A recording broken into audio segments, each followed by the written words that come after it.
مكة يا مكة يا حرما أشجانا نلت عزا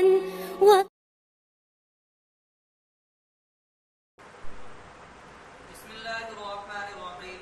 وعن أبي نضرة أن رجلا من أصحاب النبي صلى الله عليه وسلم يقال له أبو عبد الله دخل عليه أصحابه يعودونه وهو يبكي فقالوا له ما يبكيك ألم يقل لك رسول الله صلى الله عليه وسلم خذ من شاربك ثم أقره حتى تلقاني قال بلى ولكن سمعت رسول الله صلى الله عليه وسلم يقول إن الله عز وجل قبض بيمينه قبضة وأخرى باليد الأخرى وقال هذا لهذه وهذا لهذه ولا أبالي ولا أدري في أي القبضتين أنا. رواه أحمد. حضرت ابو نضر رحمۃ اللہ علیہ فرماتے سے روایت ہے کہ نبی کریم صلی اللہ علیہ وسلم کے اصحاب میں سے ایک شخص جس کو ابو عبداللہ کہا جاتا ہے وہ ابو عبداللہ کے پاس آیا اس حال میں کہ ابو عبداللہ کے پاس تیمارداری کے لیے آیا اس حال میں کہ وہ رو رہے تھے. تو صحابہ کرام نے ابو عبداللہ سے عرض کیا کہ آپ کیوں رو رہے ہیں؟ کہ آپ نے رسول اللہ صلی اللہ علیہ وسلم کو یہ کہتے آپ کے بارے میں کہتے ہوئے نہیں سنا کہ اپنی ان رجلا من اصحاب النبی یقال له ابو عبداللہ دخل علیہ اصحابہ یعودونہ وہو یبکی. ترجمہ کیا ہوگا؟ اصحاب نبی میں سے ایک شخص جس کو ابو عبداللہ کہا جاتا ہے ان کے پاس صحابہ عیادت کے لیے تشریف لائے در حالے کہ وہ آہوزاری کر رہے تھے. ایک شخص نہیں آیا, سمجھ رہے ہیں؟ آپ نے کہا ایک شخص آئے, یہ ترجمہ کیا ہے نا؟ صحیح کہہ رہا ہوں میں؟ جی غلط ترجمہ ہے, پھر سے کرو ترجمہ. حضرت ابو نضر سے روایت ہے کہ اصحاب نبی صلی اللہ علیہ وسلم میں سے ایک شخص جس کو ابو عبداللہ کہا جاتا ہے ان کے پاس صحابہ کرام آئے, تیمارداری کے لیے آئے اس حال میں کہ وہ رو رہے تھے. تو صحابہ کرام نے ان سے عرض کیا آپ کیوں رہے ہیں؟ کیا آپ کے بارے میں رسول اللہ صلی اللہ علیہ وسلم نے نہیں فرمایا کہ اپنی مونچھ کو پکڑو پھر اس پر برقرار رہو یہاں تک کہ تم میری ملاقات کرو؟ تو انہوں نے کہا بلا کیوں نہیں, ایسا ہی فرمایا, لیکن میں نے رسول اللہ صلی اللہ علیہ وسلم کو یہ کہتے ہوئے سنا کہ اللہ تعالیٰ اپنی ایک مٹھی میں ایک جماعت کو پکڑتے ہیں اور دوسری مٹھی میں دوسرے کو, اور فرماتے ہیں کہ یہ جہنمی ہے, یہ ان کے لیے جہنم ہے, یہ جنت ہے اور یہ ان کے لیے جہنم ہے, اور مجھے کوئی حرج نہیں ہے اور مجھے کوئی پرواہ نہیں ہے اور میں نہیں جانتا ہوں کہ میں دونوں مٹھی میں سے کس میں ہوں. وقال حاذہ لحاذہ وحاذہ لحاذہ ولا ابالی. وقال کا قائل کون ہے؟ اللہ, اور اللہ فرماتے ہیں کہ یہ جماعت جنت کے لیے ہے اور یہ جماعت جہنم کے لیے ہے اور مجھے اس کی کوئی پرواہ نہیں ہے. اب سمجھ میں آ رہا ترجمہ؟ جی. اصحاب نبی صلی اللہ علیہ وسلم میں ابو عبداللہ نامی شخص بیمار تھے, ان کی عیادت کے لیے صحابہ تشریف لائے اس حال میں کہ وہ آہوزاری کر رہے تھے. تو صحابہ نے ان سے عرض کیا کہ آپ کے آہوزاری کرنے کی وجہ کیا ہے, جبکہ اللہ کے رسول صلی اللہ علیہ وسلم نے آپ کو جنت کی خوشخبری اور بشارت سنا دی ہے. جب آپ کا جنت میں جانا طے ہے, اس کی بشارت نبی نے دے دی ہے, تو یقینی طور پر بشارت نبی کی بنیاد پر قطعی اور یقینی طور پر آپ کا جنت میں دخول لازم ہے. یہ کس عبارت سے اس کو بیان کیا ہے؟ لم یقل لک رسول اللہ صلی اللہ علیہ وسلم خذ من شاربک, اپنے مونچھوں کو پکڑو, مطلب یہ ہے کہ اپنے مونچھ کو پست رکھو, باریک رکھو, اور اس عمل پر ثابت قدم رہنا. اس حدیث سے پتہ چلا کہ مونچھ کو باریک رکھنا یہ سنت ہے، حلق کے بجائے، یعنی اس کو بالکل باریک کرنا کینچی سے، یا آج کل جو مشین ہے وہ بھی کینچی کے قائم مقام ہے، یہ مسنون ہے۔ تو اللہ کے رسول صلی اللہ علیہ وسلم نے فرمایا کہ اس سنت کو مضبوطی سے پکڑ لینا، یعنی اس پر قائم رہنا اور اس پر مداومت فرمانا، جس کی وجہ سے تمہیں میں جنت کی بشارت سناتا ہوں۔ تو صحابہ نے کہا کہ اللہ کے رسول نے آپ کو اس سنت پر قائم رہنے کا حکم دیا ہے اور آپ اس سنت پر قائم بھی رہے ہیں، تو اس سے یہ بات ثابت ہو گئی کہ آپ کو جنت کی بشارت مل چکی ہے۔ پھر آپ کیوں آہوزاری کر رہے تھے؟ تو انہوں نے کہا کہ میں نے سنا ہے کہ اللہ تبارک و تعالی نے جب انسانوں کو پیدا فرمایا تو کچھ کو اپنے داہنے ہاتھ سے پشت سے نکالا اور ایک کو دوسرے پشت سے نکالا، اور ایک جماعت کے بارے میں جو داہنے طرف تھا ان کو کہا کہ یہ جنتی ہے، اور دوسرے کے بارے میں جو بائیں طرف تھا ان کے بارے میں کہا کہ یہ جہنمی ہے۔ تو اللہ کے کس مٹھی میں تھا؟ دائیں ہاتھ کی مٹھی میں یا بائیں مٹھی میں تھا؟ دائیں ہاتھ کی مٹھی میں ہوں تو جنتی ہے، اور بائیں ہاتھ کی مٹھی میں ہے تو پھر جہنمی ہے۔ تو اب مجھے معلوم نہیں کہ میں کس مٹھی میں تھا، اب میرا کیا فیصلہ ہوگا جنت کا یا جہنم کا مجھے معلوم نہیں ہے، اس وجہ سے میں آہوزاری کر رہا ہوں۔ یہ پورے حدیث کا پس منظر اور واقعہ اور خلاصہ ہے۔ کچھ قابل ذکر بات اس حدیث کے متعلق، ایک بحث تو میں نے بتلا دی، خذ من شاربک، کہ مونچھوں کو پست رکھنا ہے، یعنی حلق کے بجائے اس کو بالکل باریک کر دینا، یہ مسنون ہے۔ اگرچہ اس میں دیگر اقوال بھی ہے جس کی مزید تفصیل کتاب الطہارت میں مدلل اور مفصل بیان کیا جائے گا۔ یہاں پر صرف اتنی بات جان لے کہ ان دانہ مونچھوں کو بالکل پست اور باریک کر دینا، یہ ان دانہ مسنون ہے حلق کے مقابلے میں۔ دوسری بات اسی لفظ سے یہ معلوم ہوئی کہ مداومت سنت اور مواظبت سنت نبی صلی اللہ علیہ وسلم پر اللہ تبارک و تعالی انسان کو جنت کی خوشخبری سناتے ہیں۔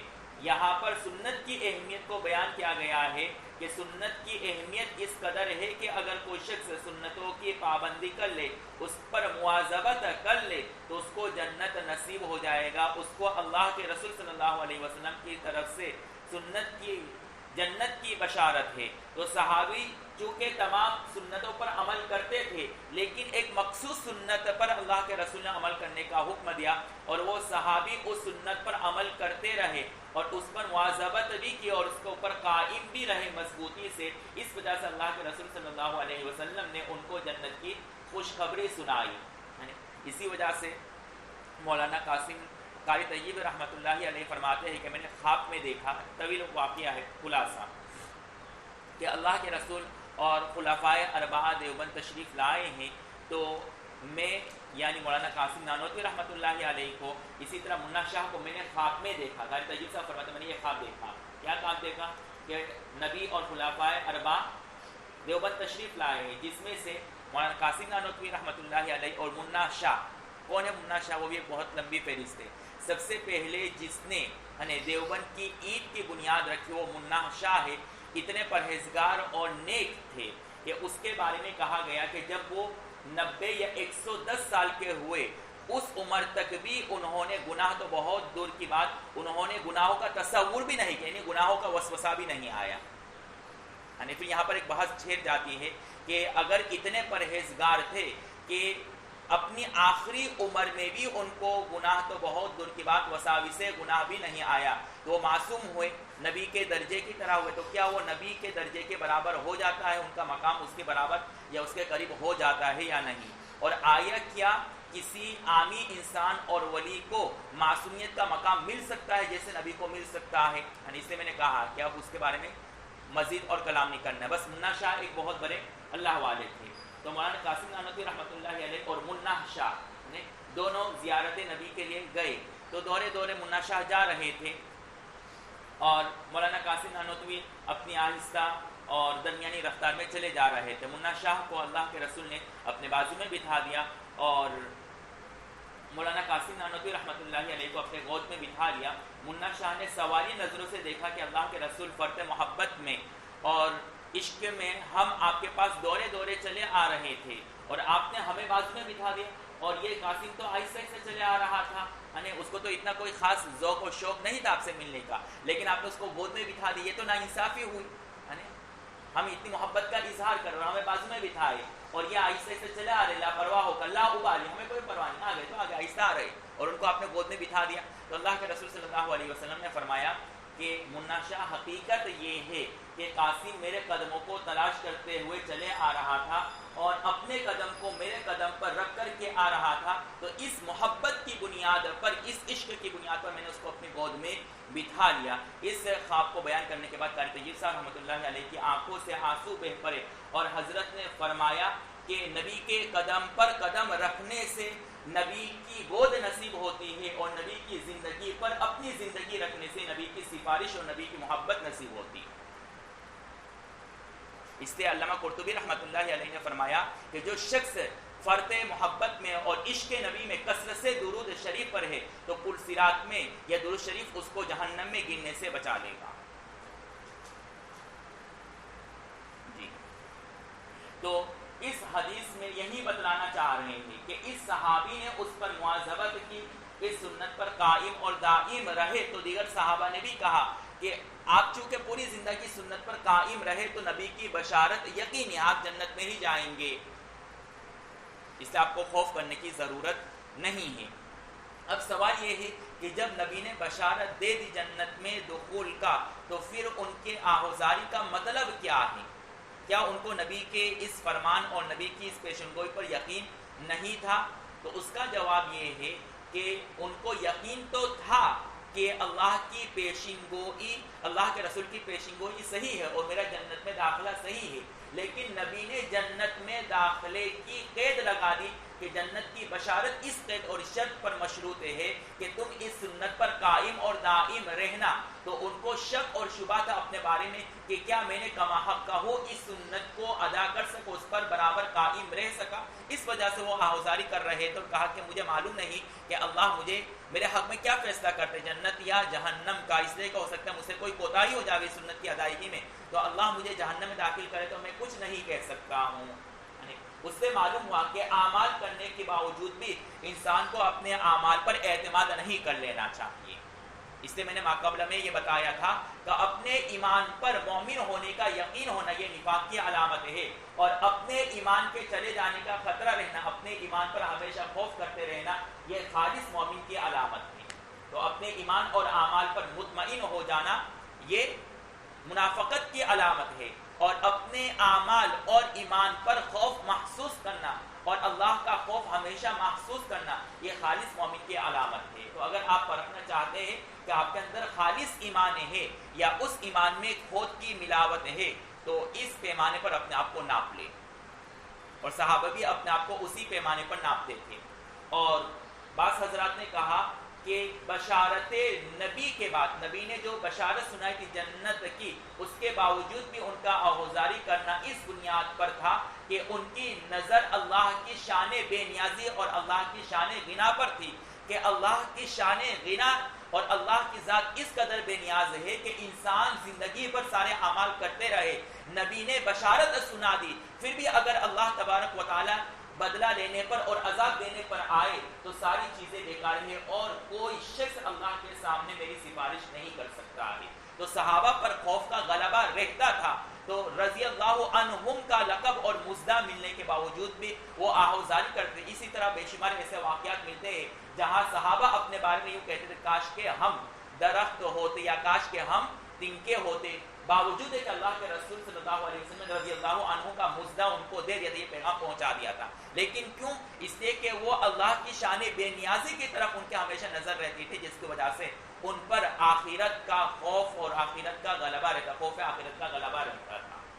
اس لیے یہ ایک اور بات معلوم ہوئی کہ چاہے آپ کو بتلا دیا جاوے یا علامات سے یہ معلوم ہو جاوے کہ آپ جنتی ہیں, پھر بھی انسان کے دل میں اللہ کا خوف رہنا چاہیے, اس لیے کہ ذات الہی غنی اور بے نیاز ہے.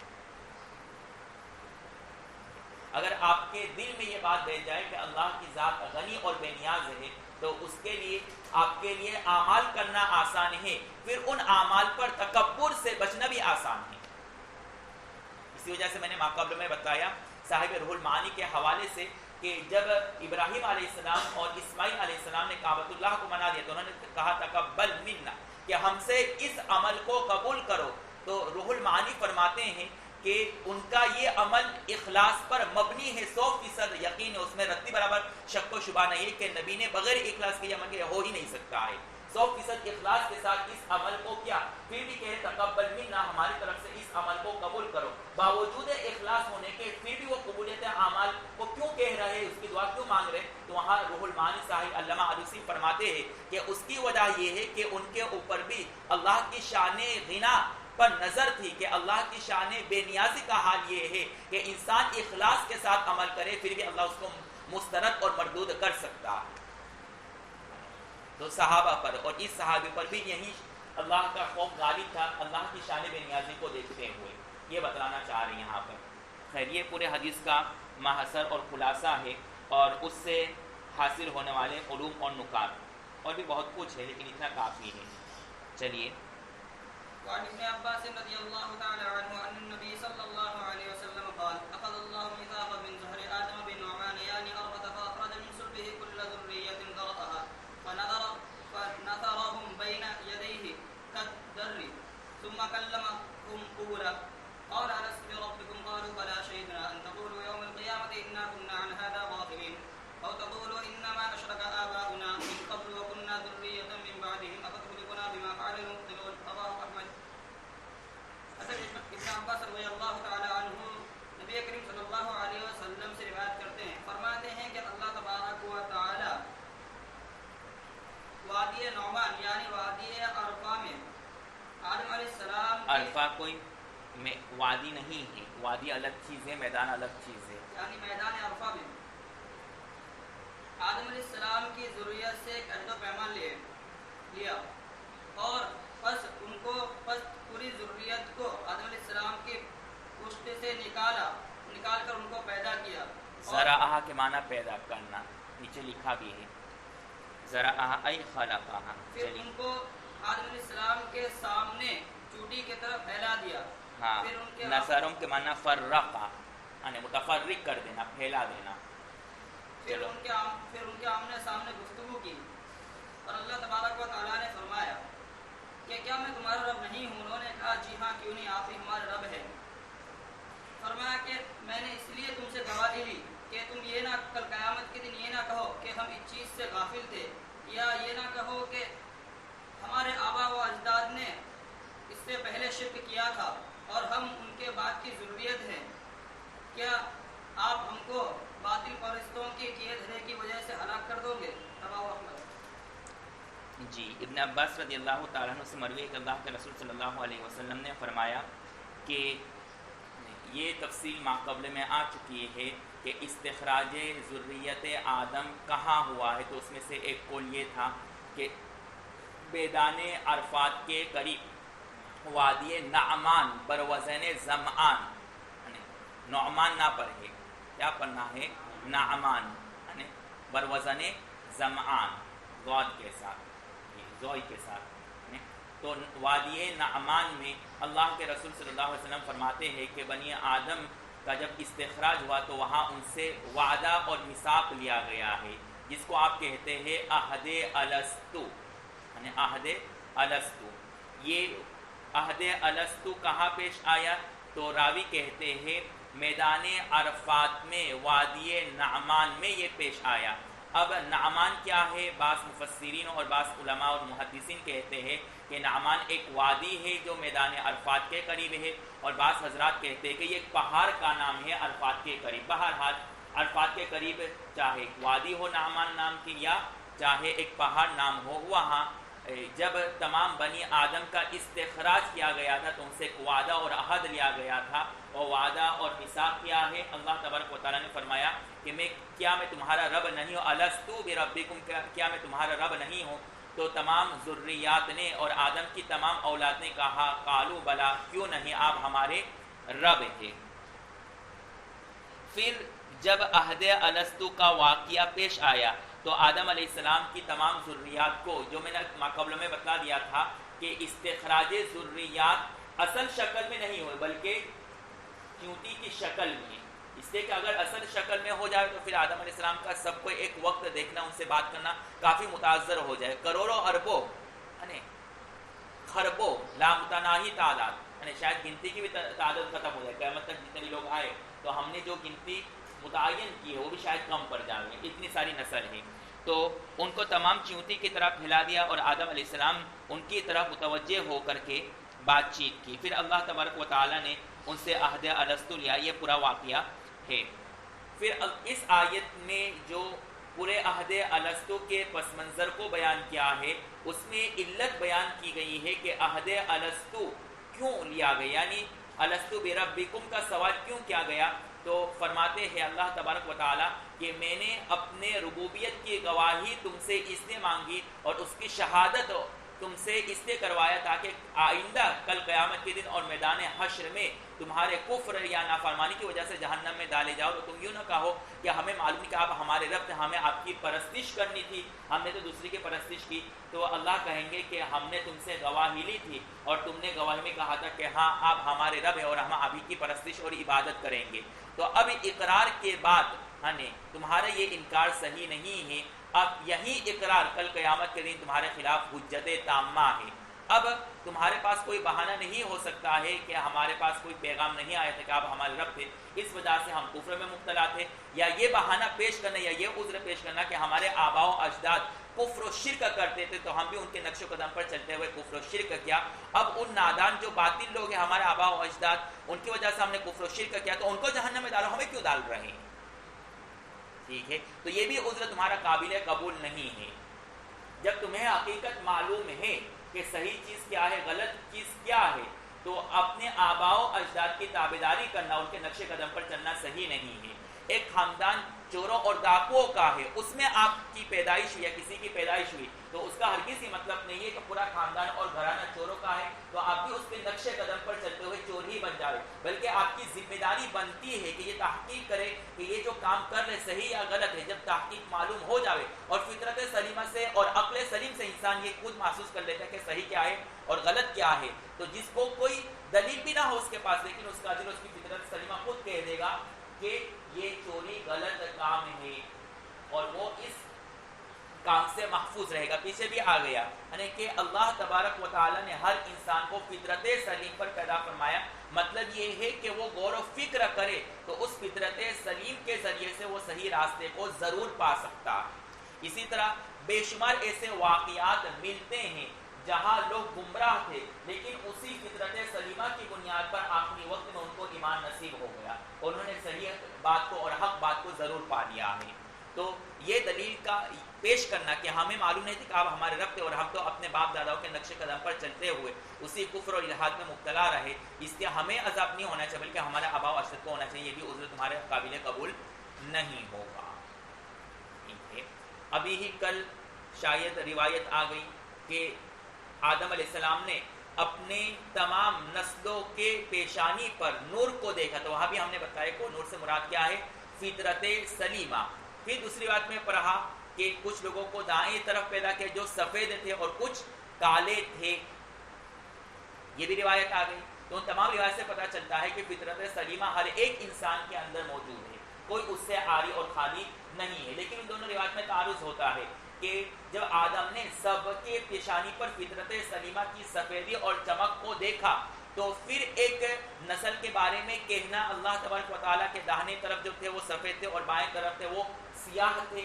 تو ایک طرف تو کہہ رہے کہ سب کے چہرے پر نورانی اور چمک تھا، وہ سب منور تھے، اور دوسری بات میں پتہ چل رہا ہے کہ کچھ سفید اور کچھ کالے ہیں. تو کالا یہ نور کے خلاف ہے. تو اس کا جواب یہ ہے کہ دونوں کا اجتماع ہو سکتا ہے، سیاہ ہونا اور چہرے میں چمک کا ہونا یہ دونوں ساتھ میں جمع ہو سکتے ہیں، یہ دو متضاد چیز نہیں ہے. اس لیے کہ وہاں نور سے مراد فطرت سلیمہ کی چمک ہے، تو فطرت سلیمہ کی چمک ہر شخص کے چہرے پر موجود ہوتا ہے، چاہے وہ کالا ہی کیوں نہ ہو۔ اس لیے آپ نے دیکھا ہوگا کہ بہت سارے لوگ کالے ہوتے ہیں، لیکن جب آپ ان کی طرف دیکھتے ہیں تو آپ کا دل اس کی طرف نیچے چلا جاتا ہے۔ بہت سارے نیک بندے ایسے ہوتے ہیں، بالکل کالے ہوتے ہیں، پست ہوتے ہیں، بدصورت اور بدنما ہوتے ہیں، لیکن پھر بھی آپ کا دل ان کی طرف چلے جاتا ہے۔ کیوں؟ اس لیے کہ ان کے چہرے پر آپ کو محسوس کچھ نورانیت ہے، اور نورانیت سے مراد وہی فطرت سلیمہ ہوتا ہے نا ایسا۔ اور بہت سارے لوگ گورے ہوتے ہیں، بہت سفید ہوتے ہیں، لیکن آپ کو ان سے گھن محسوس ہوتی ہے کہ کیسے لوگ ہیں، گورے انگریز ہیں، جب آپ ان کو دیکھیں گے تو آپ کو گھن محسوس ہوگی۔ اور ہمارے جو بزرگ سیدھے سادے ہوتے ہیں بالکل کالے، کپڑے بھی ایسے پست قد کے ہوتے ہیں، زندگی بھی بڑی عجیب ہوتی ہے، لیکن آپ کو ان سے محبت ہو جاتی ہے۔ شیخ یونس کو دیکھ لیجئے گا، اسی طرح دوسرے ہمارے اسلاف کو دیکھ لیجئے گا، کسی کو اتنی خاص شکل نہیں ہوتی ہے، ہوتی ہے میں نے نہیں دیکھا، کوئی اتنی خاص شکل نہیں ہوتی ہے، عجیب و غریب شکلیں ہوتی ہیں، لیکن پھر بھی لوگ تود کر کے محبت کرتے ہیں۔ کیوں؟ کہتے ہیں کہ ہمیں ان کے چہرے پر نورانیت دیکھتا ہے۔ مولانا رفیع کے بارے میں ایک مصلی نے مجھے کہا کہ خیر بات بھی لمبی ہو جائے گی، سب کچھ بیان کہ حضرت کا اتنا کوئی ہائی فائی نہیں ہے، اتنے کوئی بڑے مقرر نہیں ہیں جیسے ہمارے یہاں شعلہ اور شیریں بیان مقرر ہوتے، چلا چلا کر کے کود کر کے بیان کرتے، یہ سر علمی باتیں ہوتی ہیں، لیکن مقرر کا جو طرز ہوتا ہے بیان کرنے کا حضرت میں وہ نہیں ہے۔ یہ مفتی سعید نے مفتی حسن سنبھلی نے بارہا کہا، لیکن پھر بھی شعلہ بیان مقرر نہ ہونے کے باوجود بھی لوگ ان سے بہت محبت کرتے ہیں، بلکہ مفتی اعظم کا لقب دیا ہے روئے زمین پر۔ اب اگر کوئی مفتی اعظم ہے تو وہیں حضرت ہے جی۔ تو بات کیا چل رہی تھی کہ فطرت سلیمہ پر انسان کو پیدا کیا گیا ہے، تو اس فطرت سلیمہ کی بنیاد پر کوئی انسان یہ نہیں کہہ سکتا ہے کہ ہمارے آباء و اجداد کفر و شرک پر چل رہے تھے، اس وجہ سے ہم بھی اس پر چل رہے تھے۔ یہ دلیل کے طور پر ان کی بات نہیں مانی جائے گی، ان کو جہنم میں ڈالا جائے گا۔ یہاں پر ایک سوال یہ ہے کہ جب عہد الستو اور یہ میثاق اور وعدہ ہم سے لیا گیا تو یہ ہمیں یاد ہی نہیں ہے کہ ہم نے اقرار کیا تھا اور گواہی دی تھی کہ اب یہ ہمارے رب ہے، تو یہ میثاق اور عہد لینے کا فائدہ کیا ہے جب ہمیں یاد ہی نہیں ہے؟ تو اس کا جواب یہ ہے کہ اگرچہ ہمیں یاد نہیں ہے، لیکن اس کی یاد دہانی کے لیے انبیاء اور اس کے نائبین آتے رہے، یعنی انبیاء اور نائبین انبیاء ہمیں اس کی یاد دہانی کراتے رہے، اس وجہ سے ہمیں یہ چیز یاد رہنی چاہیے اور یاد رکھنی چاہیے۔ یعنی انبیاء تو آتے ہی رہے اور نائبین انبیاء مفتی ابرار کبھی کوئی اور استاد اور کبھی کوئی استاد ہمیں یہ عہد الستو یاد دلاتا رہا۔ آج بھی مفتی ابرار نے آپ کو یاد دلا دیا کہ ہم نے اس طرح کا کوئی پیمان لیا تھا، اللہ سے ہمیں یہ وعدہ لیا گیا تھا اور ہم نے اس کی گواہی بھی دی تھی اور اس پر اقرار بھی کیا تھا کہ ہم آپ کو رب مانتے ہیں۔ پھر اب سوال یہ ہے کہ جب مفتی ابرار کو یاد دلانا ہی تھا اور ہمیں بھولنا تھا، تو پھر وہاں لینے کی ضرورت کیا تھی؟ یہ وعدہ دنیا میں ہی آ کر کے اللہ مفتی ابرار یا نبی کے ذریعے سے ہمیں یاد دلا دیا جاتا۔ تو اس کا جواب یہ ہے کہ جو چیز ایک مرتبہ یاد ہو اس کو یاد دلانے سے وہ چیز جلدی سے سمجھ میں آ جاتی ہے، بمقابلہ اس کے کہ اثر نو سے اس کو سکھایا جاوے۔ ایک چیز ہے جو آپ نے سیکھ لی ہے، پھر اس کو سکھانے میں وقت نہیں لگتا ہے، بس اس کو تھوڑا سمجھا دو تو وہ فوراً سمجھ جائے گا۔ اور ایک وہ شخص ہے جس نے کبھی وہ چیز سمجھی نہیں تو اس کو اثر نو سارا کام سکھانا بہت بھاری پڑتا ہے، اور یہ دنیاوی دستور آپ نے دیکھا ہوگا۔ اس سے ابھی امتحان کے زمانے میں جن طلباء نے عبارت پڑھی ہے، اب جب ان کو تکرار کی باری آئے گی تو دیکھنا ان کو بہت حلوہ لگے گا یہ عبارت ترجمہ کرنا، اور جنہوں نے ایک بھی مرتبہ عبارت نہیں پڑھی تو اثرنا ان کو ساری عبارت سارا ترجمہ کرنا پر ان کو بہت بھاری پڑے گا۔ پھر آپ کا دل اس وقت چاہے گا کاش کہ میں پوری مشکات کی عبارت پڑھ لیتا تاکہ اب امتحان کے زمانے میں ساری عبارت آسانی سے اور ساری حدیث کا ترجمہ یوں فٹافٹ کر لیتا۔ تو معلوم ہوا کہ جو چیز پہلے ہی سے یاد ہو اس کو یاد دہانی کرانے کے بعد فوراً چیز یاد اور راسخ ہو جاتی ہے، اس کو یاد دلانا آسان ہے۔ اور ایک وہ جس کو یاد ہی نہیں ہے، موبائل استعمال کرنے ہی نہیں، پہلی مرتبہ دیکھا ہے، جنگل سے آیا ہے، تو اب اس کو سمجھانا کہ موبائل کیا چیز وہ بھاری پڑ جائے گا۔ اور جو رات دن موبائل کے ساتھ کھیلتے رہتے ہیں ان کو سمجھانے کی ضرورت نہیں ہے۔ آج کل کے چھوٹے بچے 1-2 سال کے ہوتے ہیں، ان کو کچھ سمجھانے کی ضرورت نہیں ہے، سمجھ رہے ہیں جی۔ ہماری وہاں کی لڑکی ہے 2-3 مفتی شفیع صاحب معرف القرآن میں لکھتے ہیں کہ حسن بصری اسی طریقے سے دیگر اسلاف اور اولیاء سے منقول ہے کہ جب ان سے یہ عہد لیا گیا تھا وہ ان کو یاد ہے۔ تو دنیا میں بہت سارے ایسے اسلاف اور اولیاء اور تابعین گزرے ہیں جن کو یہ عہد و پیمان یاد تھا اپنی زندگی میں دنیا میں آنے کے بعد، اور ہم کیوں بھول گئے ہمارے گناہوں کی نحوست کی بنیاد پر؟ اگر ہم بھی اپنی فطرت پر صحیح سالم رہتے اور گناہ سے محفوظ رہتے تو ہمیں بھی یاد رہتا، لیکن ہم گناہ میں اتنے ملوث ہو گئے کہ ہمیں خود یہ عہد و پیمان یاد نہیں رہا، بلکہ اب ہمیں یاد دلانا پڑتا ہے. یہ فرق ہے. چلیے.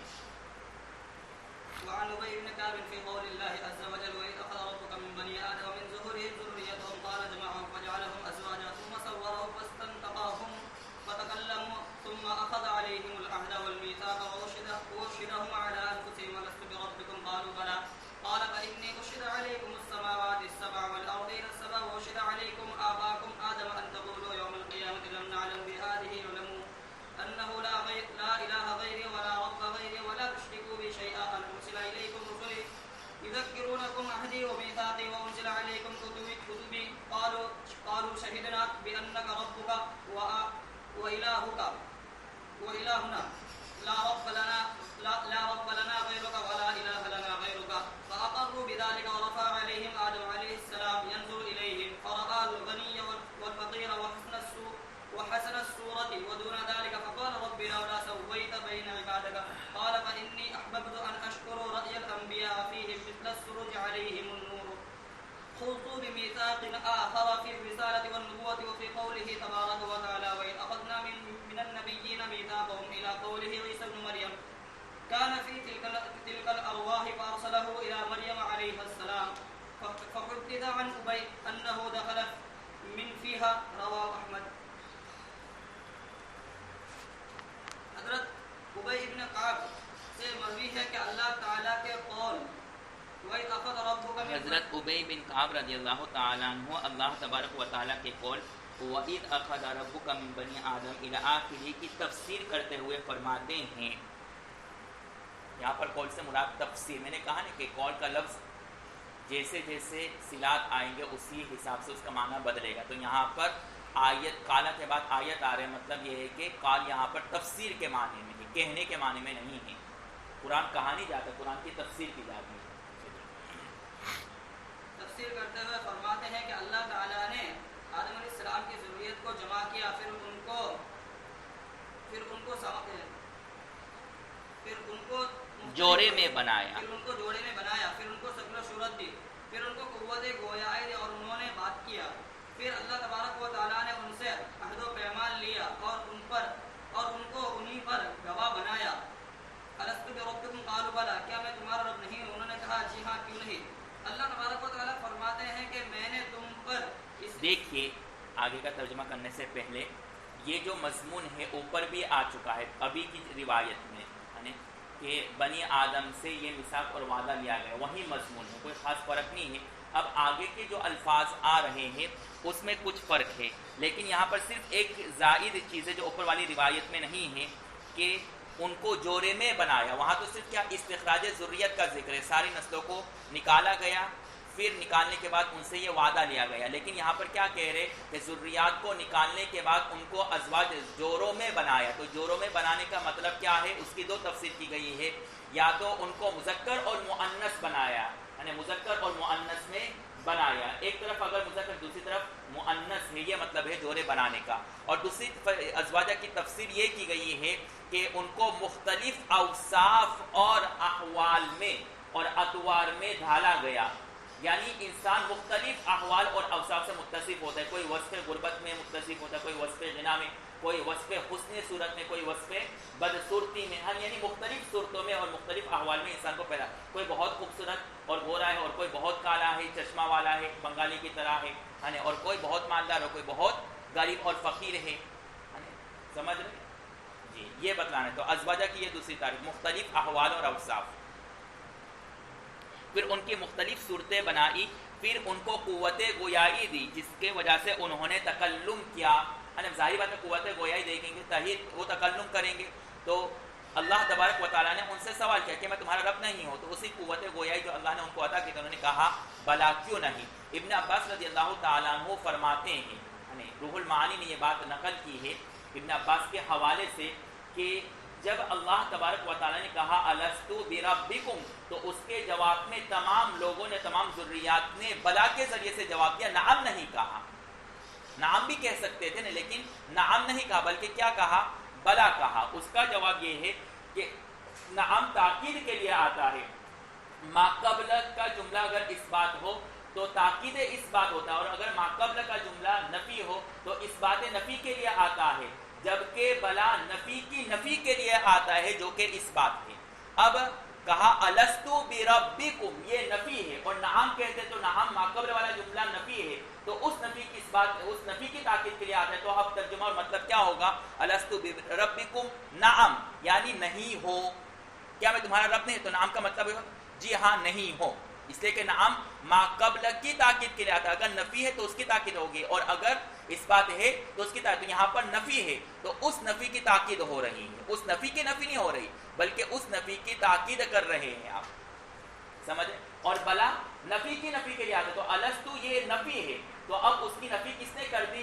بلا نے. اب اس کا ترجمہ کیا ہوگا اس بات کا؟ یعنی آپ ہمارے رب ہے ضرور. تو اگر نعم کے ذریعے سے جواب دیتے تو سب کے سب کافر ہو جاتے ہیں. اس وجہ سے بلا کے ذریعے سے تمام لوگوں نے جواب دیا، نہ کہ نعم کے ذریعے سے. اگر نعم کے ذریعے سے جواب دیتے تو سب کے سب کافر ہو جاتے ہیں.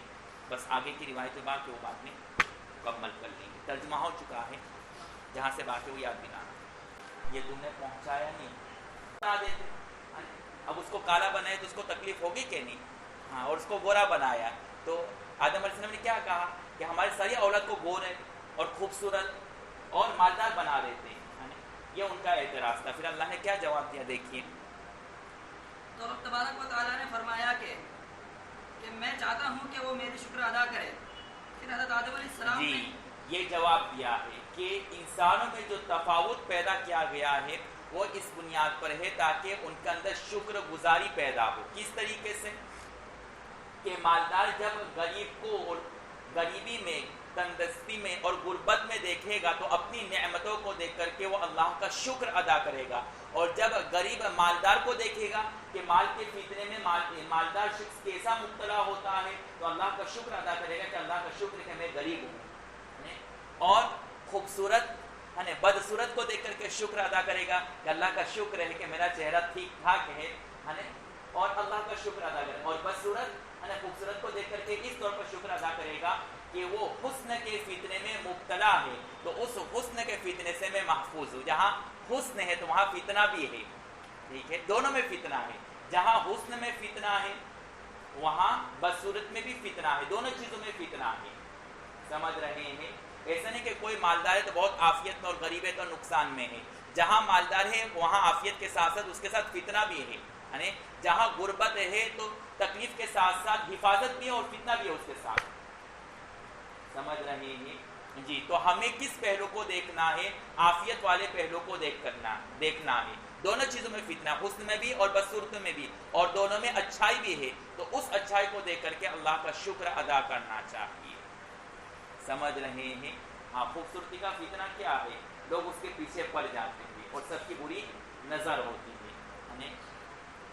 ایک عالم دین کہتے ہیں کہ ہم نے ایک لڑکی کو دیکھا 18 یا 15 سال کی، بہت ہی خوبصورت تھی لیکن دماغی توازن اس کا صحیح نہیں تھا.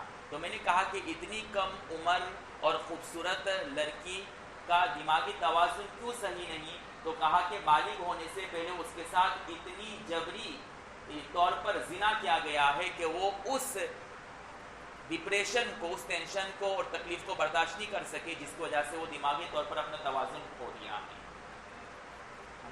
تو خوبصورتی جہاں اچھی چیز ہے وہاں فتنہ بھی ہے، اور بدصورتی جہاں اچھی چیز ہے وہاں فتنہ بھی ہے. کہ جہاں کہیں آپ جائیں گے آپ کی بدصورتی دیکھیں گے تو لوگ آپ سے بھاگیں گے جی، لیکن لوگوں کی بری نظروں سے محفوظ بھی رہیں گے.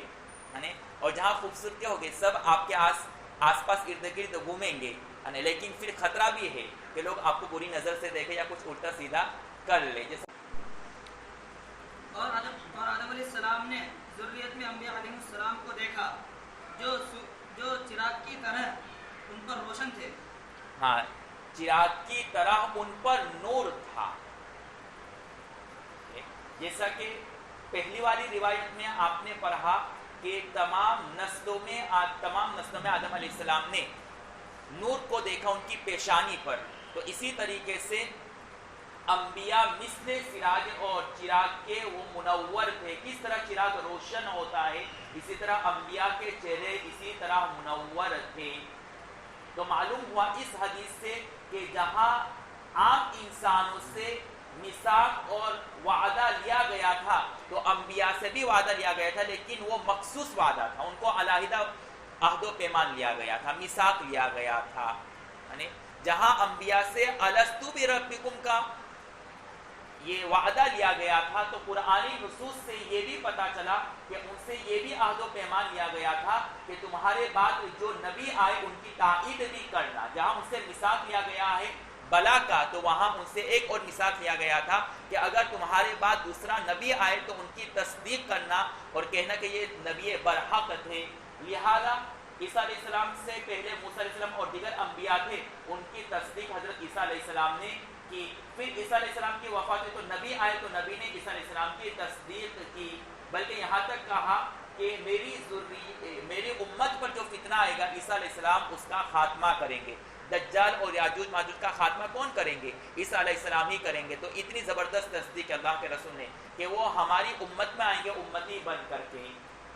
اب وہی سوال کہ جب ہر نبی کی تصدیق دوسرے نبی نے کی تو اب نبی کے بعد اور نبی نہیں آنا تو ان کی تصدیق کون کرے گا؟ تو اس کی وضاحت میں نے کر دی تھی اس سے پہلے کہ یہ امت ہی اس کی تصدیق کرے گی. اور جو منکرین نبوت ہے وہی کچھ ایسی چیزیں ایجاد کریں گے کہ وہی انکار ان کے خلاف حجت اور اثبات ہو جائے گا. جیسے بہت سارے لوگوں نے واقعہ اسراء کا اور واقعہ معراج کا انکار کیا کہ یہ کیسے ممکن ہو سکتا ہے کہ انسان راتوں رات ساتواں آسمان پر چلا جاوے اور پھر آ جاوے. تو انہوں نے خود ایسے راکٹ اور ایسی چیزیں ایجاد کر لی کہ انسان راتوں رات بلکہ 1 گھنٹے میں پونے گھنٹے میں پوری دنیا گھوم کر کے آ سکتا ہے. اور جاپان نے ایسی گاڑی تیار کی ہے کہ پر گھنٹہ وہ 400 کلومیٹر طے کر لیتا ہے پر گھنٹہ. کتنا؟ 400 کلومیٹر. اور وہ 400 کلومیٹر اس وجہ سے نہیں کہ اس کی انجن میں کمی ہے بلکہ اس کی انجن اتنی زبردست ہے کہ 400 سے بھی زیادہ 1000 کلومیٹر طے کر سکتا ہے. لیکن جو ٹائر ہوتا ہے وہ قوت کو برداشت نہیں کر سکتا. اگر ایسا ٹائر بن جائے یعنی جو اس رفتار کو برداشت کر سکے تو لامتناہی طور پر وہ گاڑی کئی وقت میں کم وقت میں دور دور کا سفر طے کر سکے. جی نہیں، یہ دوسری گاڑی ہے، اس کا نام ذہن سے نکل رہا ابھی بالکل فریش مال آیا. جی تو خود امت نے بہت ساری ایسی چیز ایجاد کی جو نبی کا انکار کرتے ہیں، نبی کے معجزات کا انکار کرتے ہیں. اب ان کے پاس انکار کی کوئی وجہ نہیں رہی. جن چیزوں کا وہ انکار کرتے تھے خود انہوں نے ایسی چیزیں ایجاد کر دی ہیں. اور بھی بہت ساری باتیں ہیں لیکن ابھی قلت وقت کی بنیاد پر اس کو چھوڑ دیا جاتا ہے. تو یہاں پر ان سے عہد و پیمان لیا گیا تھا علیحدہ، اور ان کو یہ بھی ان سے میثاق لیا گیا تھا کہ دیگر انبیاء کی وہ تصدیق کریں گے. یہاں پر انبیاء کو مثل چراغ سے تعبیر کیا کہ وہ چراغ کے معنی نہیں، جبکہ نبی کو قرآن پاک میں کیا کہا؟ سراجم منیرا. سراج کے معنی سورج، اور سورج کی روشنی کے لیے کون سا لفظ استعمال ہوتا ہے؟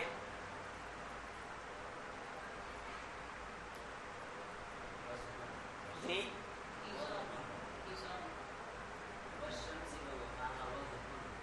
وضحن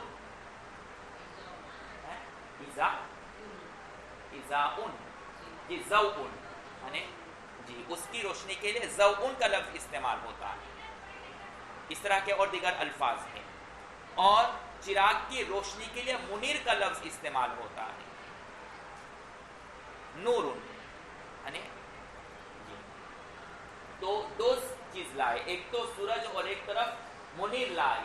تو اللہ کے رسول کی دو صفتوں کی طرف اشارہ کر دیا کہ نبی سورج کے مانند بھی ہے اور چراغ کے بھی مانند ہے، جبکہ اس کے علاوہ جو دیگر انبیاء ہیں ان کو صرف چراغ سے تشبیہ دی ہے، مثل چراغ کے. نبی کو ان دو اوصاف سے قرآن نے خاص طور پر اس سے تعبیر کیا تاکہ نبی کے اعلیٰ مقام کو ظاہر کیا جا سکے دیگر انبیاء کے مقابلے میں. اس لفظ کو لا کر کے صرف اس دو جملے میں اللہ نے نبی کا مقام با اعتبار معجزات، با اعتبار ذات، با اعتبار اوصاف، با اعتبار کمالات، با اعتبار علم، ہر اعتبار سے ثابت کیا. اور اس کو قاری طیب صاحب نے، میں نے بارہا کہا کہ ان کی کتاب آفتاب نبوت کر کے اس کا ضرور مطالعہ کرنا چاہیے. تقریباً 1000 صفحات پر مشتمل ہے. اس کا جو جلد ثانی وہ PDF کی شکل میں نہیں ہے، میں نے بہت تلاش کیا لیکن نہیں ہے. میرے استاد محترم مفتی ابراہیم وریثی نے مجھے مکمل سے دیا تھا، اس کا زیروکس دیا تھا، تو وہ میرے پاس موجود ہے. اس کا ضرور مطالعہ کرنا چاہیے. آفتاب نبوت قاری طیب صاحب کی کتاب ہے. معلوم نہیں اب دیوبند میں یہ کتاب چھپتی ہے کہ نہیں، واللہ عالم بالصواب. اس لیے کہ میں نے تلاش کیا لیکن ملا نہیں اب تک. اگر آپ کو مل جائے کہیں ضرور اس کو حاصل کرنے کی کوشش کریں. بہت اچھی کتاب، بہت اچھی کتاب. ایسے ہی علم نقطے ہیں کہ آپ کو کسی تفسیر کی کتابوں میں دیکھنے کو نہیں ملے گا. بلا مبالغہ، بغیر مبالغہ یہ بات کہہ رہا ہوں یقین کے ساتھ، ہے نا. اس لیے کہ میں بہت ساری تفسیر کی کتابوں کا مطالعہ کرتے رہتا ہوں، سب کا میں نے تقابل کیا تو مجھے لگا کہ حضرت نے جو وضاحت کی اور کسی نے ایسی وضاحت نہیں کی ہے. چاہے ابن کثیر ہو، چاہے مظہری ہو، چاہے مدارک ہو، یا چاہے خازن ہو، چاہے احکام القرآن ہو، چاہے جساس ہو، کوئی بھی ہو، کسی نے ایسا کلام کیا ہی نہیں. یعنی سب ایک سائٹ پر، ایک سائٹ پر حضرت قاری طیب صاحب رحمۃ اللہ علیہ کا علمی نقطہ جو اس آیت کے ضمن میں ہے، یعنی آپ اشک کرتے ہو جائیں گے.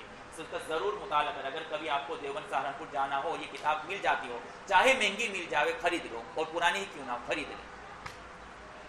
ٹھیک ہے. PDF میں صرف آپ کو پہلا حصہ ملے گا، وہ بھی اتنا کوئی خاص صاف نہیں. اور میرے پاس گھر پر ہے، میں آپ کو دے دیتا، شاید آپ کو زہر اس کا لگے تو جن کو علمی ذوق میں ان کا فائدہ ہو جاتا. خیر، تو یہاں پر انبیاء کو صرف سراج سے تعبیر کیا ہے، جبکہ اللہ کے رسول کو سراجا منیرا 2 لفظوں سے تعبیر کیا ہے. اور اس لفظ سے نبی کے ہر مقام کو اعلیٰ بتلایا گیا. اس لفظ کے ذریعے ہر چیز میں، ہر چیز میں اس لفظ سے نبی کے مقام اعلیٰ اور ارفع کو بتلا دیا گیا. چلیے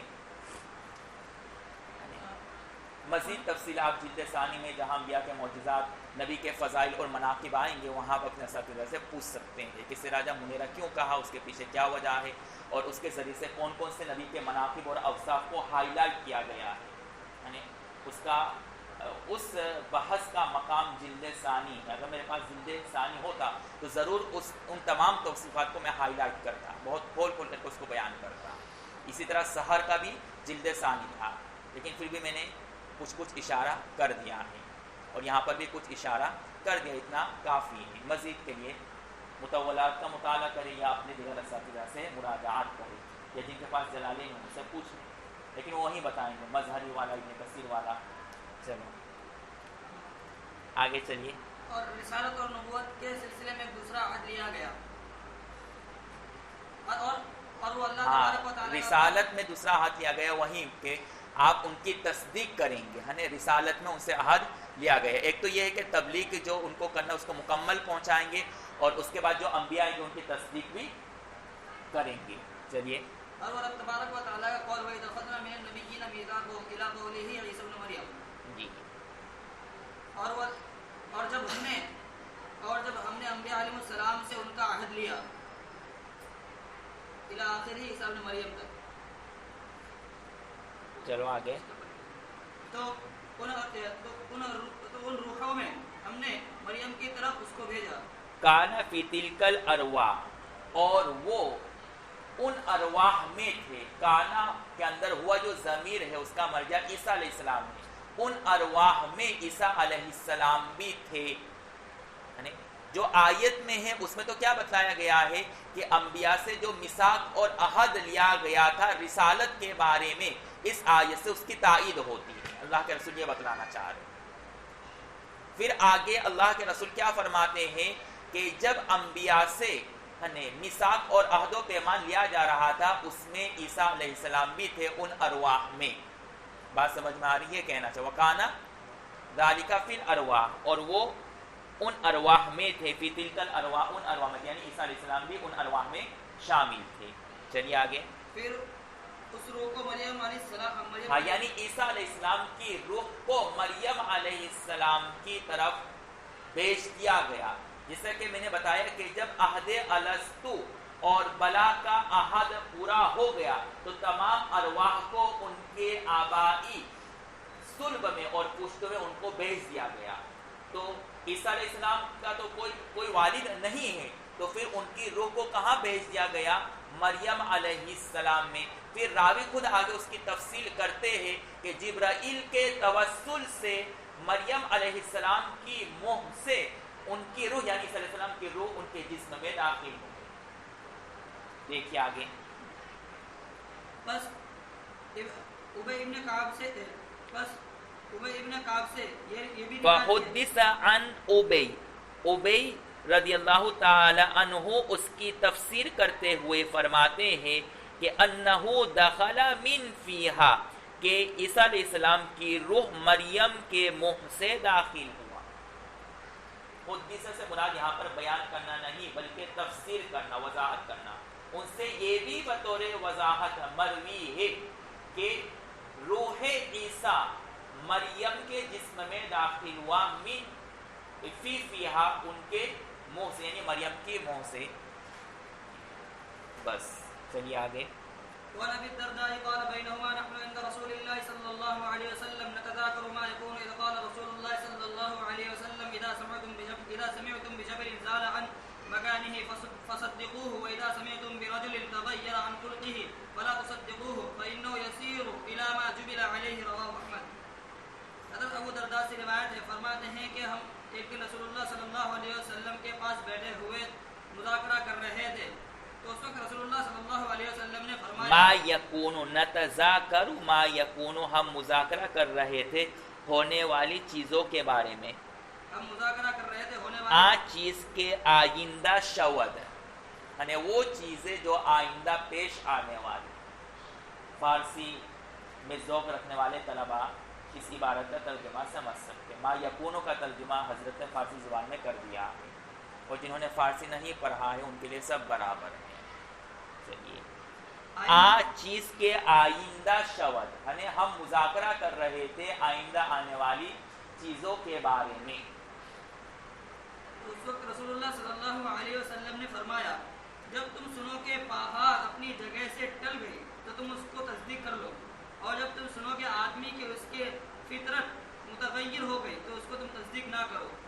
بس وہ اسی کی طرف لوٹتا ہے جس پر ان کو پیدا کیا گیا. جوبیلا پیدا کردہ شد جس پر وہ پیدا کیا گیا. جوبیلا کے معنی پیدا کر دیا گیا. اس حدیث میں اللہ کے رسول صلی اللہ علیہ وسلم فرماتے ہیں کہ انسان کی فطرت نہیں بدلتی ہے، جس کو آپ نے بارہا سنا ہوگا جبل گردت جبلت نمی گردت. یعنی صحابہ فرماتے ہیں کہ ہم اللہ کے رسول کے درمیان تھے کہ ہمارے درمیان میں مذاکرہ ہو رہا تھا آئندہ ہونے والی چیزوں کے بارے میں، یعنی تقدیرات کے بارے میں ہم مذاکرہ کر رہے تھے کہ یہ ساری چیزیں مقدرات میں ہیں جو آئندہ پیش آنے والی ہے یا نہیں. اسی دوران اللہ کے رسول صلی اللہ علیہ وسلم نے ہمیں ایک بات بطور نصیحت کے فرمائی. بات تو کس کی چل رہی تھی؟ تقدیر کے متعلق، لیکن بطور نصیحت کے اسی دوران اللہ کے رسول نے ایک اور مزید مفید بات بتلائی. صحابہ فرماتے وہ کیا ہے کہ جب تم کسی کو یہ کہتے ہوئے سنو کہ پہاڑ اپنی جگہ سے ہٹ چکا ہے تو تم اس شخص کی تصدیق کر لینا اور یہ بات مان لینا. اور اگر کوئی شخص تمہیں کہے کہ فلاں کی فطرت اور عادت بدل گئی تو اس پر یقین مت کرنا. یعنی پہاڑ اپنی جگہ سے ہٹ سکتا ہے لیکن اس کی جو کنجوسی کی فطرت ہے وہ ختم نہیں ہو سکتی ہے. اس کی حسد کی جو فطرت ہے وہ ختم نہیں ہو سکتی ہے. اس کی بے وقوفی کی جو فطرت ہے وہ ختم نہیں ہو سکتی ہے. سمجھ رہے ہیں؟ ہر جگہ جو گدھے پن دکھانے کی عادت ہے وہ ختم نہیں ہو سکتی ہے، یہ کہنا چاہ رہے ہیں. جبل گردت جبلت نمی گردت. لیکن یہاں پر ایک سوال ہوتا ہے. اچھا، اللہ کے رسول نے جو کہا کہ پہاڑ اپنی جگہ سے ہٹ سکتا ہے، یہ ممکنات میں سے آیت کریمہ میں ہی نتقمنا الجبل کأنہ ذلہ کہ ہم نے پہاڑوں کو ان کے اوپر سے ہٹا دیا اور ایسا لگ رہا تھا کہ وہ سائبان تھا ان کے سروں پر، پھر اس قوم کو ہلاک کیا گیا. اس آیت کی تفصیل آپ نے پڑھ لی جی. تو معلوم ہوا کہ پہاڑوں کا اپنی جگہ سے ہٹ جانا یہ ممکنات میں سے ہے. جو سونامی آتا ہے اس کی سب سے بڑی وجہ یہ ہوتی ہے کہ پانی کے نیچے بھی پہاڑ ہوتے ہیں، اگر وہ پہاڑ اپنی جگہ سے ہٹ جاتے جو پانی کے اندر ہے تو وہ سونامی کی شکل اختیار کر لیتا. سمجھ رہے ہیں جی؟ جس طرح روئے زمین پر پہاڑ ہے، اگر وہ پہاڑ اپنی جگہ سے ہٹ جاوے تو زمین میں زلزلہ آتا ہے، تو وہیں پہاڑ جو پانی کے اندر سمندر کے اندر ہے اگر وہ اپنی جگہ سے ہٹ جاوے تو پھر سونامی کی شکل اختیار کر لیتا ہے. معلوم کہ پہاڑوں کا ہٹنا یہ ممکن ہے دنیا میں بھی اور ابھی بھی ہوتا ہے ایسا. ٹھیک ہے، زلزلہ جو ہوتے وہ کیوں ہوئے؟ اس لیے کہ پہاڑ اپنی جگہ سے ہٹ چکا ہے. سمجھ رہے ہیں؟ سونامی کیوں ہو رہا ہے؟ اس لیے کہ نیچے جو پہاڑ وہ اپنی جگہ سے ہٹ چکے ہیں. تو یہ ممکنات میں سے. اور رہی بات فطرت کا بدلنا، یہ ناممکنات میں سے. فطرت کبھی بدل نہیں سکتی ہے. اسی وجہ سے موسیٰ علیہ السلام نے جس بچے کو قتل کیا تھا وہ اسی بنیاد پر تھا کہ ان کو معلوم ہو گیا تھا کہ اس کی فطرت نہیں بدلے گی کفر کی. سمجھ رہے ہیں؟ ہاں. اور یہ اس لیے وضاحت کر دی کہ کوئی اشکال کر سکتا ہے کہ موسیٰ علیہ السلام نے کہا کہ خضر علیہ السلام نے کہا کہ میں نے اس کو اس سے قتل کر دیا کہ وہ مقدر میں تھا اس کا کافر ہونا. تو پھر یہ اشکال ہوگا کہ آپ تو کہتے ہیں کہ مقدر میں ہونا یہ اس بات کو مستلزم نہیں ہے کہ وہ اسباب اختیار کر کے کفر سے نکل کر کے اسلام میں آ جائے. ممکن ہے. تو پھر یہاں پر ان کا یہ کہنا کہ مقدر میں تھا مطلب یہ ہے کہ مقدر میں جو تھا اس کو بدل نہیں سکتا انسان اسباب سے، اسی وجہ سے خضر نے اس کو قتل کر دیا. تو اس کا یہ جواب ہے کہ مقدر میں تو تھا لیکن اس کی فطرت ہی ایسی بنائی گئی تھی کہ اگر وہ بڑا ہوتا اچھے اسباب اختیار کرتا تب بھی وہ کفر پر ہی رہتا. اس لیے کہ اس کی فطرت ہی ایسی تھی. تو فطرت بدلتی نہیں. سمجھ رہے ہیں جی؟ تو اب جب فطرت بدلتی نہیں ہے تو قرآن میں ہے منتزک ہے. کیا ہے منتزک کا؟ کیا ہے؟ ہاں کیا ہے؟ کیا ہے؟ ہاں قد افلح من تزکا. قد افلح من تزکا کہ کامیاب ہو گیا وہ شخص جس نے اپنے آپ کا تزکیہ کر دیا، اپنے باطن کو، اپنی دل میں جو برائی ہے جو فطرتیں ہیں اس کو بدل دیا. اور اسی طرح اللہ کے رسول صلی اللہ علیہ وسلم نے فرمایا حسنوا اخلاقکم، اپنے اخلاق کو اچھے بناؤ. تو اگر برے اخلاق ہے تو یہ تو فطرت ہے تو بدل نہیں سکتا ہے. پھر اللہ کے رسول نے کہا کہ اس کو اچھے اخلاق سے بدلو. تو اس کا کیا جواب ہے؟ اس کے کئی جوابات ہیں لیکن جو بہترین جواب ہے ایک میں آپ کے سامنے نقل کر دیتا ہوں قلت وقت کی بنیاد پر کہ یہاں پر جو حدیث میں نفی کی گئی ہے کہ فطرت نہیں بدلتی ہے وہ با اعتبار خلقت کے ہیں. اس میں کوئی تبدیلی نہیں ہو سکتی. فطری اور خلقی طور پر اس میں کوئی تبدیلی نہیں ہو سکتی ہے. اور دیگر احادیث میں اور قرآن میں جہاں تزکیہ نفس اور برے امراض سے اور باطنی امراض سے اپنے آپ کو بچانے کا جو حکم دیا گیا ہے وہ امالہ کے طور پر ہے، ازالہ کے طور پر نہیں. تو یہاں پر جو نفی اللہ کے رسول نے کی ہے کہ فطرت بدل نہیں سکتی ہے مطلب ازالے کے طور پر، یعنی بالکلیہ طور پر اس کا خاتمہ نہیں ہوگا. البتہ اس کا امالہ ممکن ہے. امالہ تجوید والا امالہ نہیں ہے. قاری سوا اس امالے کو نہ سمجھے. یہاں پر امالہ سے مجرحہ والا امالہ نہیں ہے بلکہ امالہ سے مراد مائل کرنا. کیا مطلب؟ آپ کی فطرت ہے غصہ ہونا. تو جہاں آپ کی فطرت غصہ ہونا ہے تو وہاں اللہ نے ساتھ ساتھ میں شانت ہونے کی اور غصے کو ضبط کرنے کی بھی فطرت آپ کے اندر رکھی ہے. لیکن غصے کی فطرت غالب ہوتی کسی کے اندر زیادہ. تو اب اس کا امالہ کرے اس طریقے پر کہ اپنا غصہ ایسے جگہ پر نکالے جہاں اللہ نے اس کو ممدوح قرار دیا. مثلا میدان کارزار میں وہاں جتنا چاہے پورا غصہ نکال دو. کوئی اللہ کے رسول کا دشمن ہے پورا اپنا غصہ وہاں نکال دو. اور جہاں شانت رہنے کا حکم دیا ہے وہاں اپنے غصے کو قابو میں رکھے جیسے اپنے گھر والوں کے ساتھ، اپنے ساتھیوں کے ساتھ. تو وہاں اپنے اس فطرت کو وجود میں لائے. یہ کہنا چاہ رہا اللہ کے رسول. تو اپنی فطرت کو صحیح رخ پر پھیرے. غصے کو اگر آپ نے صحیح جگہ پر استعمال کیا تو ثواب اور غلط جگہ پر استعمال کیا تو گناہ. میدان کارزار میں اسی غصے کو آپ نے مائل کر دیا اس میدان میں تو ثواب ملے گا، اور اپنے ساتھیوں پر، گھر والوں پر بیجا اور بغیر ضرورت کے غصے کا اظہار کر رہے بار بار، تو اب یہ گناہ ہوگا۔ یہ اللہ کے رسول بتلانا چاہ رہے، سمجھ میں آیا؟ کنجوس ہے، مکھی چوس ہے آپ، تو اگرچہ کنجوس مکھی چوس کی فطرت آپ میں غالب ہے، لیکن تم کو ایسا ہی دیکھ رہا ہوں، سمجھ میں بہت سخی ہوں، تو بعض میں کنجوسی کی فطرت غالب، سخاوت کی کم، تو اب اس کا امالہ کرے، مقام معصیت میں اپنی کنجوسی کا خوب سے خوب اظہار کرے، جہاں گناہ ہو رہا ہے، گیم کھیل رہے، لودو کھیل رہے، بلو فلمیں دیکھ رہے، وہاں اپنی کنجوسی کا بھرپور اظہار کرے، اور جہاں مقام مذاہب، مقام عبادت ہے، مقام ثواب ہے، وہاں اپنی سخاوت کا بھرپور اظہار کرے۔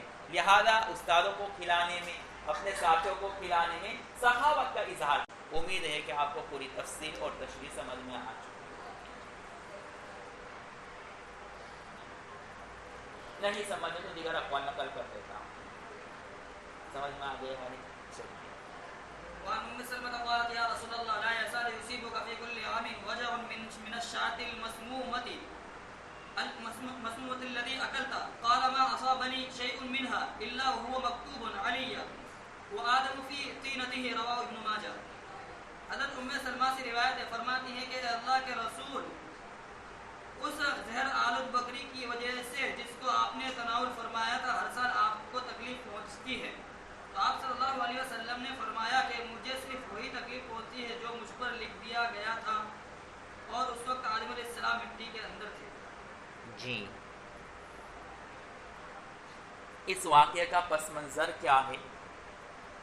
ایک یہودی عورت نے اللہ کے رسول صلی اللہ علیہ وسلم اور صحابہ کی خدمت میں ایک زہر آلودہ بکری پیش کی تناول کے لیے۔ اللہ کے رسول نے چند لقمے کھا لیے تھے، جبرائیل نے بتلا دیا کہ یہ زہر آلودہ ہے، پھر صحابہ کو منع کر دیا کہ آپ تناول نہ کریں، چونکہ صحابہ کی عادت تھی کہ نبی کی ابتدا کے بعد صحابہ پھر شروع کرتے، اور یہی سنت ہے، بروں سے ابتدا کرے کھانے میں۔ تو اسی نقش قدم پر چلتے ہوئے اللہ کے رسول نے 2-3 لقمے تناول فرمائے، اور صحابہ جب کھانے جا رہے تو اس سے پہلے جبرائیل نے بتلا دیا تھا کہ اس میں زہر ہے، اس لیے صحابہ کو منع کر دیا گیا۔ بہرحال وہ زہر وقتی طور پر ختم ہو گیا، لیکن اس زہر کا اثر اللہ کے رسول کی وفات تک رہا، جس کی وجہ سے حدیث پاک میں بتلایا گیا کہ ہر سال اللہ کے رسول کو اس زہر کی وجہ سے کوئی نہ کوئی بیماری ہوتی رہتی تھی۔ تو پھر اللہ کے رسول صلی اللہ علیہ وسلم نے ام سلمہ کو کہا کہ یہ تو مقدر میں تھا، اس زہر سے مجھے بیماری کا پہنچنا ہر سال، اس لیے ایسا ہو رہا ہے میرے ساتھ، تم کو فکر کرنے کی ضرورت نہیں ہے۔ اور یہ بات کب سے مقدر میں لکھی جا چکی تھی؟ تو فرماتے کہ آدم علیہ السلام جب اپنے خمیرے میں تھے اسی وقت یہ بات تقدیر میں لکھی۔ یہاں پر آدم کے خمیرے میں کے وقت تقدیر لکھے جانے کا مطلب یہ ہے کہ خمیرے تیار ہونے سے پہلے، علامہ طیبی نے اس کی تشریح کی ہے کہ آدم کا جو خمیرہ تیار ہوا تھا اس سے پہلے ہی لکھ دیا گیا تھا، اس لیے کہ جب آدم کا خمیرہ تیار ہونا ہے تو یہ بھی تو تقدیر میں لکھ دیا گیا ہے، وہ بھی تقدیر سے خارج نہیں ہے۔ تو یہاں پر اللہ کے رسول یہ بتلانا نہیں چاہ رہے کہ جب آدم علیہ السلام کا خمیرہ تیار کیا جا رہا تھا اس وقت میرے حق میں یہ تکلیف لکھی گئی تقدیر میں، یہ مطلب نہیں، بلکہ جب آدم کا خمیرہ تیار ہونے کی بات آئی تو اس وقت جب تقدیر میں خمیرہ آدم کی لکھا جا کہ خمیرہ آدم تیار کیا جائے گا، تقدیر یہ بات جب لکھی جا رہی تھی اس وقت میرے اندر یہ جو تکلیف پہنچنے والی، مجھے یہ بیماری جو پہنچنے والی وہ بھی اسی وقت لکھ دی گئی تھی، یہ بتلانا چاہ رہے اللہ کے رسول۔ سمجھ میں آ رہی بات؟ جی۔ جب آپ صلی اللہ علیہ وسلم وفات المرضی میں تھے تو اسی دن رات کو آپ صلی اللہ علیہ وسلم جنت کو لے گئے تھے، جی۔ بعض محدثین نے قطعی نہیں کہہ سکتے ہیں، ٹھیک ہے، بعض کہتے ہیں ایسا، جیسا کہ حضرت نے کہا بھی کہ اللہ کے رسول کی وفات بھی اس زہر کے اثر کی وجہ سے ہوا تھا، اس وجہ سے اس اعتبار سے نبی کو شہید کا مقام بھی نصیب۔ بعض کا یہ کہنا ہے، لیکن یہ کوئی حتمی فیصلہ نہیں ہے، یہ صرف ظن ہے۔ چلیے